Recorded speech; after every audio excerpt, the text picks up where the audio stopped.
bawahi bahwa gelar perkara terbuka oleh rakyat seperti ini itu melanggar undang-undang, melanggar aturan. Artinya rakyat juga nggak ngerti hukum. Kenapa saya bilang begitu? Nah ini ya, gelar perkara itu ya kewenangan eksklusif penegak hukum. Itu yang pertama yang harus kita pahami. Tontonan yang dilakukan oleh Mas Roy tadi, ini kolega saya dulu di partai. Aksi yang dilakukan oleh Mas Roy seolah-olah sebagai penyidik, ya, sebagai penyidik, mirip kepolisian. Itu ancaman pidananya 6 tahun penjara. Kenapa? Karena Mas Roy ini bukan penyidik. Ada undang-undangnya juga, undang-undang KUHP juga ngatur. Saya sebagai ahli tadi, bukan sebagai penyidik. Kalau sebagai ahli, ya, itu tersandang di pundaknya itu akademisi dan peneliti. Ada nomor NIDK-nya, nomor induk dosennya sebagai peneliti. Nggak bisa ngaku-ngaku saya sebagai peneliti. Memang saya peneliti. Gimana sih? Nah dari sini udah kocak ya teman semua, kan jelas tuh Bung Roy Suryo peneliti, ya kan, akademisi yang meneliti ijazah dari Pak Jokowi. Kok malah diomong penyidik? Ih kocak ini guys. Dan juga soal gelar perkara ya, nih malah kena ulti teman sendiri nih. Yang kedua, kalau itu tidak dilakukan, maka tim wasidik, biro wasidik akan juga melakukan gelar perkara khusus. Bagaimana caranya? Maka nanti yang dilakukan oleh penyidik adalah dia akan mengundang banyak pihak. Termasuk terlapor juga? Ya, Oke. nanti pelapor akan diundang. Kemudian penyidik juga di sini akan diundang sebagai orang yang dilaporkan. Dan itu boleh terbuka, katakanlah Terbuka pers kepada kemudian mereka yang meliput. ada di situ. Ya. Pers meliput bisa? Ya. Ini cerdas ini, betul. Sebentar Bung Edi, pers meliput bisa secara terbuka? Oh enggak, kalau teres enggak. Pers enggak. Karena Oke, tidak. tapi Karena memang itu para pihak. Itu Para ranah. pihak. Ya, Oke, para pihak. baik. Misalnya dari pelapor Iya. akan diundang. Kemudian nanti dari penyidik yang dilaporkan tadi juga akan diundang. Oke, Tentu oke. akan ketemu.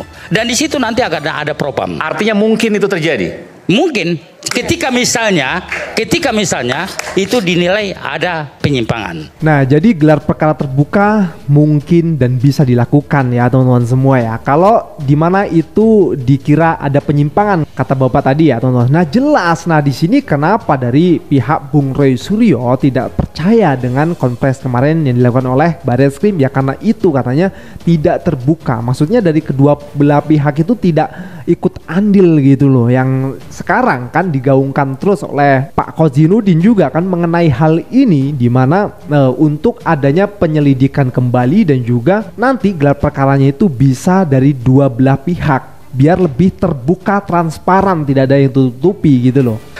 Penghentian penyidikan demi kepastian hukum.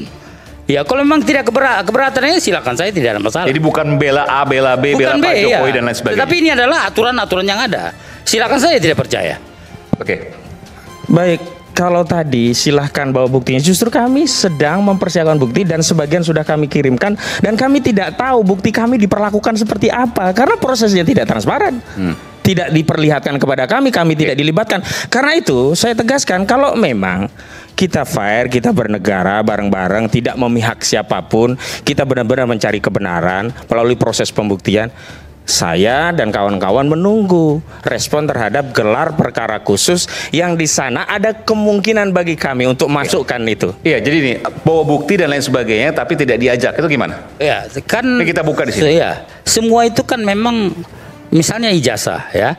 Ijazah ini asli loh yang tidak, bukan fotokopi ya seperti tadi yang ditampilkan. Tetapi ini asli. Asli ini punya Pak Jokowi dibandingkan dengan ijazah asli yang ada di orang lain. Saya tanya Pak Edi, Ya.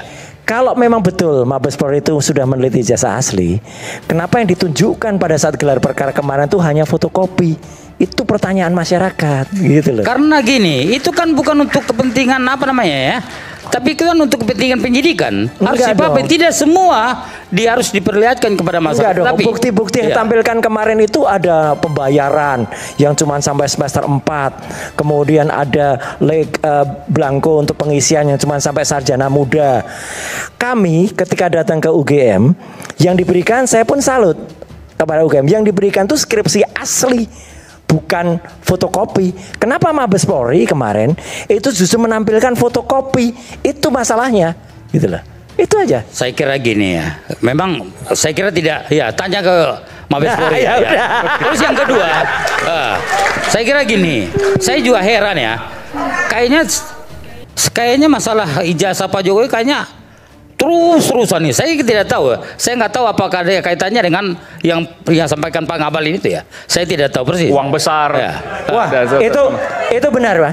Kita tantang sekarang, Ngabalin. Kalau Anda memang tidak bisa membuktikan, saya juga sampaikan, kita gantung kepala Ngabalin di Munas. Sebentar.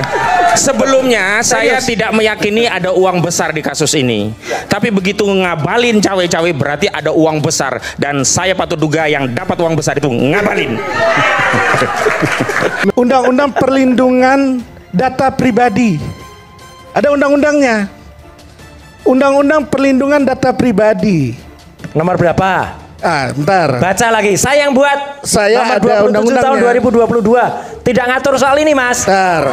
Saya ikut merancang Undang-Undang Perlindungan Data Pribadi. Oke. Undang-Undang Keterbukaan Publik nomor 14 tahun 2008 pun saya ikut Nah, merancangnya. kalau memang Anda, Mas Roy, yang membuat Iya. undang-undangnya, Anda harus ngerti. Ini nggak masuk ijazah itu. Paham nggak pasal berapa ya? Ayo berapa? Paham nggak pasal? Baca lagi. Pasal 65. Iya. Tidak Apa? masuk. Tidak masuk Gini. ijazah itu. Pasal 65 itu ya KTP, KTP ijazah, masuk. Kalau KTP masuk karena ada NIK-nya, KTP, itu bisa digunakan ijazah, untuk dokumen-dokumen Ijazah pribadi enggak. itu Ijazah masuk di dalam perlindungan data pribadi. Tidak, Mas. Yang seseorang itu ya berhak demi hukum untuk melindungi datanya itu. Jadi kalau ada pihak tertentu yang menggelar kayak tadi itu, nunjukin ke publik lalu membanding-bandingkan seperti penyidik, itu di pasal 65 Coba disebutkan. ancaman pidananya 5 tahun atau denda 5 miliar. Bukan, tadi kan ada perbedaan. Ijazah tidak termasuk, ijazah termasuk. Ijazah Termasuk. masuk. dari mana? Coba Data- mana kalimat ijazah di situ? Tidak ada kalimat Coba mana ijazahnya. kalimat ijazah di situ? Kalimat Ijazahnya mana, Mas? data pribadi. Data ijazah nggak masuk data pribadi. Kalau Data KTP pribadi. disebutkan. Enggak. Ijazah itu data pribadi tidak. Tidak. Nah, Tidak. gini. Tidak. Gini Kalau ya. KTP disebut. Baca undang-undang aja nggak bisa. Jadi gini aja. Bung Aiman, Bung apa Aiman, yang di sebelum lebih jauh ya, karena Loh. hobinya nampaknya selalu mengancam-ngancam ini. Coba dicek Jadi, lagi itu undang-undang Bang itu tentang Aiman, data saya spesifik akan dan lanjutkan data dulu. umum. Iya. Coba Saya dijelaskan lanjutkan data dulu. spesifik Ini dan aja data udah umum. salah. Jadi begini. Jadi Kacau ini tidak lagi. boleh rakyat Kacau. atau sekelompok orang mendorong-dorong untuk menunjukkan data pribadinya. Karena itu privasi yang dijamin oleh itu undang-undang. untuk orang biasa, Gitu. tapi kalau untuk pejabat publik tidak berlaku, Mas. Nah, berlaku Undang-Undang berarti- Dasar 1945 pasal 28F. Orang tuh berhak mengemukakan pendapatnya. Ini Loh, pendapat. jangan salah. Justru di Undang-Undang Dasar 45 itu ada di pasal berapa ya ntar? Nah, berapa lagi? Di Baca lagi. pasal 28D ayat 1 itu ada jaminan. Ada jaminan terhadap setiap warga negara sama kedudukannya di mata hukum. Jadi kalau Anda menyebut Pak Jokowi ada pengecualian karena dia presiden, nggak bisa. Undang-Undang Dasar menjelaskan itu. Ada undang-undang, Mas, nomor 14 tahun Gini, 2008. gini. Keterbukaan informasi publik. Clear banget. Di pasal 17 Nggak, huruf H, bukti- ini tidak termasuk. Itu sudah loud and clear.